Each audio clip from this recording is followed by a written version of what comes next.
श्री शनिदेव कथा। एक बार की बात है कि सभी देवता गण में इस बात को लेकर कि उनमें सर्वश्रेष्ठ कौन है वाद विवाद हो गया।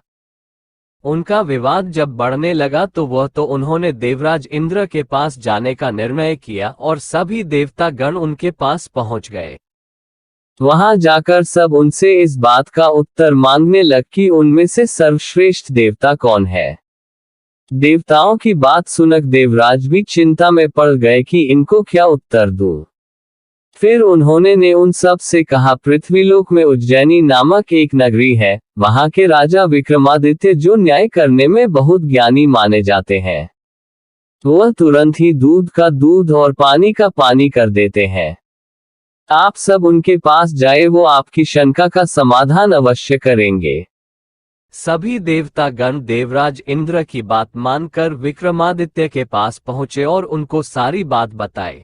तो विक्रमादित्य ने अलग अलग धातुओं सोना, तांबा, कांस्य, चंदी आदि के आसन बनवाए और सभी को एक के बाद एक रखने को कहा और सभी देवताओं को उन पर बैठने को कहा। उसके बाद राजा ने कहा, फैसला हो गया, जो सबसे आगे बैठे हैं वो सबसे ज्यादा श्रेष्ठ है।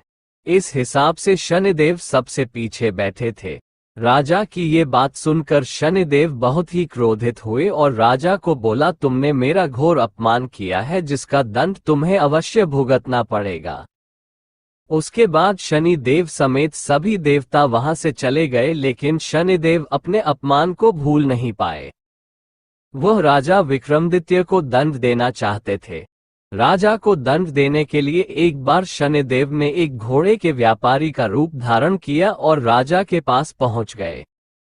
राजा को घोड़ा बहुत पसंद आया और उन्होंने वो घोड़ा खरीद लिया। पर जब वो उस पर सवार हुए तो घोड़ा तेजी से भागने लगा और राजा को एक घने जंगल में गिरा कर भाग गया। अब राजा विक्रमादित्य जंगल में अकेले भूखे प्यासे भटकते भटकते एक नगर में जा पहुंचे। वहां जब एक सेठ ने राजा की ये हालत देखी तो उसे राजा पर बहुत दया आई और वह उन्हें अपने घर ले गया। उस ही दिन सेठ को अपने व्यापार में काफी मुनाफा हुआ। उसको लगा कि ये मेरे लिए यकीनन ही बहुत भाग्यशाली है। सेठ के घर में एक सोने का हार खूंटी से लटके हुए था। सेठ विक्रमादित्य को घर में कुछ देर अकेला छोड़ किसी काम से बाहर गया तो इस बीच खूंटी सोने के हार को निगल गई। सेठ जब वापस आया तो सोने के हार को न पाकर बहुत क्रोधित हुआ। उसे लगा कि विक्रमादित्य ने हार चुरा लिया। वो उसे लेकर उस नगर के राजा पास गया और सारी बात बताई। राजा ने विक्रमादित्य से पूछा कि ये सच है, तो विक्रमादित्य ने बताया कि जिस खूंटी पर सोने का हार लटक रहा था वो खूंटी उस हार को निगल गई।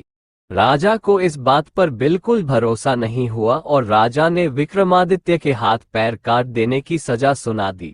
अब विक्रमादित्य के हाथ को पैर काटकर नगर के चौराहे पर रख दिया गया।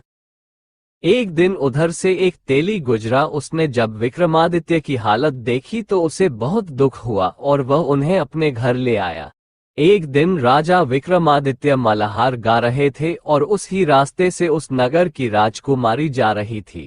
उसने जब मल्हार की आवाज सुनी तो वो आवाज का पीछा करते विक्रमादित्य के पास पहुंची और उनकी ये हालत देखकर बहुत दुखी हुई और अपने महल जाकर पिता से विक्रमादित्य से शादी करने की जिद करने लगी। पहले तो राजा को बहुत क्रोधित आया, लेकिन फिर बेटी की जिद के आगे झुककर उन दोनों का विवाह करा दिया। तब तक विक्रमादित्य पर शनि देव की साढ़े सती का प्रकोप भी समाप्त हो गया था। फिर एक दिन शनिदेव विक्रमादित्य के स्वप्न में आए और बताया कि ये सारी घटना उनके प्रकोप के कारण हुई। तब राजा ने कहा, हे प्रभु, आपने जितना कष्ट मुझे दिया उतना किसी को न देना। शनि देव ने राजा को कहा, जो शुद्ध मन से मेरी पूजा करेगा, शनिवार का व्रत रखेगा, वो हमेशा मेरी कृपा का पात्र रहेगा। सुबह हुई तो राजा के हाथ पैर वापस आ चुके थे। राजकुमारी ने जब ये देखा तो बहुत प्रसन्न हुई। अब राजा विक्रमादित्य और रानी उज्जैनी नगरी आए और नगर में घोषणा करवाई कि शनिदेव सबसे श्रेष्ठ है। सब लोगों को शनिदेव का उपवास और व्रत रखना चाहिए।